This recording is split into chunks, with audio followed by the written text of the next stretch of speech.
go, make my body go, make our bodies higher and higher. Salve, salve, galerinha do primeiro ano. Estamos iniciando mais uma aula, parte 2 aí do capítulo 11 de vocês, que fala sobre filosofia, religião e tolerância, gravado direto aqui do Meet. Muito bom dia a todos, bom dia para quem ainda não dei. Então, a gente pode retomar aí, como eu estava falando para vocês, a partir da página 84, você pode acompanhar aí, que vai ser a nossa segunda parte, que vai falar sobre tolerância progressista e tradicionalista.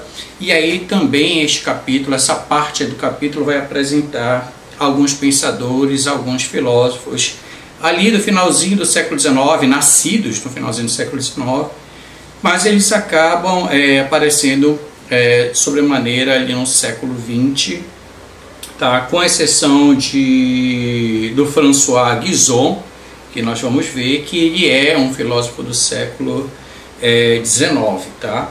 E aí então nós vamos apresentar, já estávamos falando na primeira parte de outros filósofos, é só acompanhar lá no nosso canal que tem a primeira parte desta aula, e nós vamos falar sobre basicamente 3 pensadores para a gente discutir essa questão aqui da tolerância, seja a linha progressista, seja a linha tradicionalista. E aí nós temos o filósofo e sociólogo Herbert Marcuse, nós vamos ter aí o François Guizot e nós vamos ter Karl Popper. E aí nós vamos falar um pouquinho sobre eles e o que eles acabam discutindo sobre isso. Nós vamos falar sobre tolerância progressista e tradicionalista. O nome por si só já indica muito do que nós iremos falar agora. E aí então esta parte do capítulo ele acaba partindo de algumas perguntas. Que perguntas são essas, professor? Até que ponto é preciso tolerar as escolhas morais de um indivíduo ou de um grupo?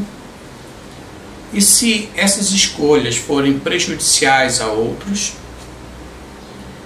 Essas questões levam para uma outra, ainda mais fundamental pergunta: haveria um limite para o que deve ser tolerado?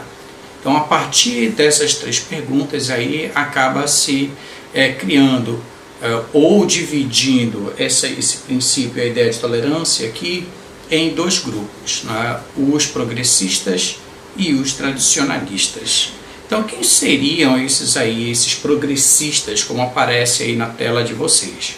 Bom, em geral, os progressistas acabam considerando que a intolerância ela é sempre prejudicial. Então, segundo os progressistas, a intolerância impediu o desenvolvimento das artes e das ciências, porque ela acaba criando um certo obstáculo para a originalidade e que, portanto, acaba por dificultar a busca pela verdade ou da verdade. Se é um tema muito caro para a filosofia, né, que é verdade. Então, tem que seguir esse princípio aí. Então, seguindo esse mesmo raciocínio e levando até as últimas consequências, como diz o texto de vocês, a tolerância se identificaria como pluralismo e a aceitação de todos os valores. Então, os progressistas acabam tendo essa ideia aí que apresenta aí no texto de vocês. E os tradicionalistas eles vão seguir um caminho um tanto quanto mais, como a gente pode dizer, sem pensar esse pluralismo, né? esse várias ideias, aceitação de várias ideias aí que é a linha progressista. Os tradicionalistas eles acabam considerando que a tolerância em geral ele é sim um valor positivo.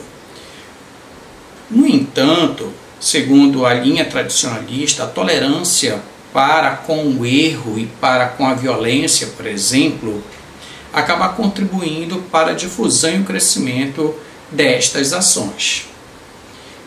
Então, seria preciso ser intolerante com aqueles que não comungam de valores comuns básicos e com quem não os respeita.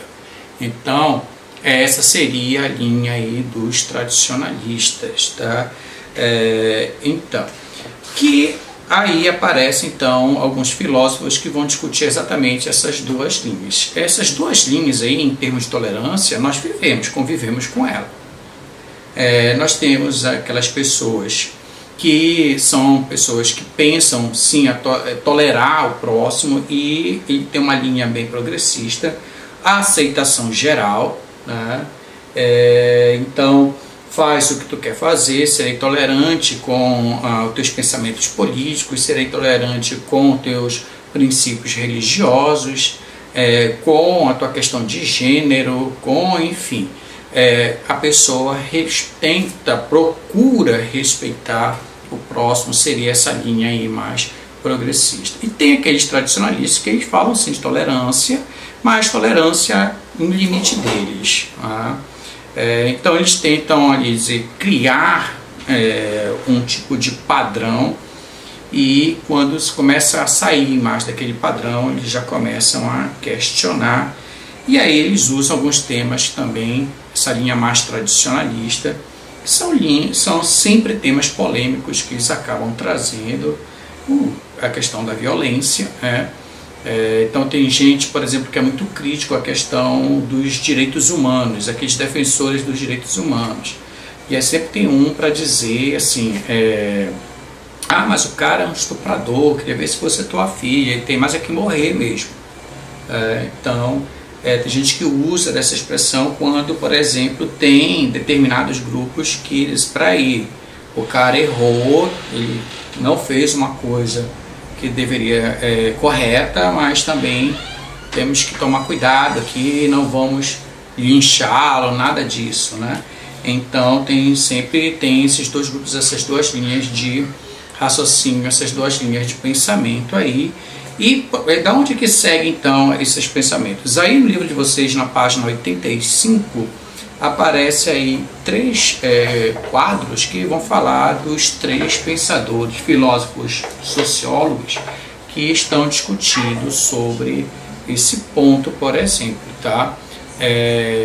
O primeiro que a gente pode falar aí, que ele é um filósofo lá do finalzinho do século XVII, ele nasce, XVIII, e aí ele é um filósofo do século XIX, né? Que vai ser François Guizot. Foi um filósofo político, diplomata, historiador também e professor acadêmico francês. Ele tem algumas obras, entre elas a gente pode destacar História da Civilização na Europa, História da Revolução da Inglaterra e Dicionário de Sinônimos e várias outras obras que ele tem por aí. É considerado um imortal da academia francesa. Um outro filósofo e também sociólogo que é Herbert Marcuse, tá? Ele nasceu aí na Alemanha, lá em Berlim, nasceu bem no finalzinho do século XIX e ele viveu aí até quase meados, ali finalzinho da década de 70, 79 do século XX. Foi um dos mais influentes teóricos do século XX, foi um dos integrantes da chamada Escola de Frankfurt, que nós já estudamos aqui. A Escola de Frankfurt, ele tem um papel bem interessante, altamente crítico, né? Uma escola altamente crítica. Também da escola alemã da teoria social neomarxista, cujo pensamento geral ficou conhecido como teoria crítica, e algumas de suas várias obras, como por exemplo a Razão e Revolução, Eros e Civilização, Marxismo Soviético, Ideologia da Sociedade Industrial, O Fim da Utopia, Ideias sobre uma Teoria Crítica da Sociedade e muitos outros. Ele é da linha marxista, como vocês já perceberam, também bastante estudado na teoria da história. E nós temos aí um filósofo da ciência, tá? Que é um filósofo austríaco, porém naturalizado britânico, que é o Karl Popper, né? Que é aí do século XX, nasceu bem no iniciozinho do século XX, morreu em 94, em sua obra, acabou tematizando a ciência, defendendo o chamado falsificacionismo, como um crítico para a demarcação entre o que é e o que não é ciência. Tá? Então aí também nós temos um homem que está ligado muito à ciência de forma geral. E o que esses teóricos aí, esses filósofos estão falando sobre o tema, mais necessariamente sobre tolerância? É muito importante a gente pensar que eles são filósofos que estão associando esse pensamento da tolerância tanto com a ciência, que é o caso do Popper, estão relacionando a questão da tolerância com a religião, como que isso aí é importante, e também pensando tolerância e filosofia. Então acaba abrangendo realmente todo o tema do capítulo nesse caso. Né? Você tem aí, por exemplo, o Herbert Marcuse acabou afirmando que a tolerância em debates intelectuais deve ser total e que ela é indispensável tanto na religião como na ciência. Você ser tolerante, respeitar a opinião do outro. Você tem, por exemplo, na ciência, várias ramificações, vários pensamentos. Vamos falar aqui no campo da filosofia, no campo das ciências sociais, no campo da história, que é a minha área. Você tem várias linhas de pensamentos de analisar a história. Então eles têm metodologias próprias, teorias próprias. Você tem então um diálogo, acaba tendo um diálogo. O princípio aí que o Marcuse está querendo discutir é exatamente você perceber essa tolerância, respeitar as opiniões para debatê-las. E aí acabar chegando então no que ele vai chamar de uma ideia a partir de outras, que não é uma concepção nova. Esse princípio aí é o princípio da dialética. A gente tem uma antítese, você tem uma tese, você tem uma antítese, que é uma contra-ideia, e o resultado do choque delas advém de uma síntese, uma outra ideia, que nem é a primeira e nem a segunda. Isso já é um princípio hegeliano. Hegel já discutia isso, outros pensadores também vão acabar discutindo isso. Então, ele vai falar, o Marcuse, que a tolerância total não pode ser admitida quando estiver em jogo a paz, a liberdade, a felicidade e a existência. Por que ele é contrário à tolerância total? Ele é contrário à tolerância total porque você tem pessoas diferentes, você tem ideias diferentes, você tem princípios diferentes, você tem religiões diferentes e você tem que procurar respeitar o outro. Então, se você tem uma tolerância total, né, das coisas, pode trazer aí uma certa anarquia para ele, e isso é perigoso, na verdade. Então, o filósofo francês, anarquia. Olha, anarquia é um conceito muito complexo. Muitas vezes a gente pensa que anarquia ele é bagunça, baderna. Mas a anarquia ele não tem esse princípio como muitas pessoas pensam. A anarquia, inclusive, está aí num quadradinho aí de vocês, a desobediência total. Se você tem aí, inclusive era a próxima coisa que eu ia falar, você tem aí, por exemplo, o filósofo francês François Guizot, que ele vai falar que a tolerância ela é tão importante que foi mesmo um motor do próprio desenvolvimento do continente europeu, ele vai considerar. E a tolerância, portanto, para o Guizot, tornou possível, por exemplo, a coexistência de princípios diversos, produzindo um equilíbrio constante entre elas. Tá? Ele vai falar sobre isso. E o Guizot, ele tem uma visão que é uma questão da prova, que ao contrário de Voltaire, por exemplo, ele considerava que a tolerância não surge como uma reação simplesmente à igreja. Questão de prova, cuidado. Guizot ele considera que a tolerância não surge como uma reação contra a igreja, como o Voltaire, que é um filósofo iluminista, dizia. Ele vai falar que a tolerância ela surgiu fruto do próprio cristianismo, ele está dentro do cristianismo, tanto é que o próprio cristianismo ele tem um cisma, o próprio cristianismo ele tem um racha, que será o que nós vamos chamar de reformas religiosas, lá no plural, né? Reformas religiosas. Vão surgir outras religiões cristãs. Então, dentro do próprio cristianismo, acaba então tendo ali fruto para Guizon, seria o fruto do próprio da tolerância. Ele chega inclusive a dizer que sem o cristianismo a tolerância seria impensável. A tolerância seria impensável, né? Então é um ponto. E aí então ele acaba falando, segundo esse filósofo francês, ele vai dizer que a sociedade ele acabava se movimentando como um pêndulo. Ora está no despotismo, ora está numa anarquia, ora no despotismo, ora numa anarquia, como um pêndulo, né, balançando para lá e para cá. Então, o que seria esse despotismo, professor? É o poder arbitrário, absoluto e isolado de um governante, enquanto que a anarquia, respondendo à sua pergunta, é a negação de todo tipo de autoridade.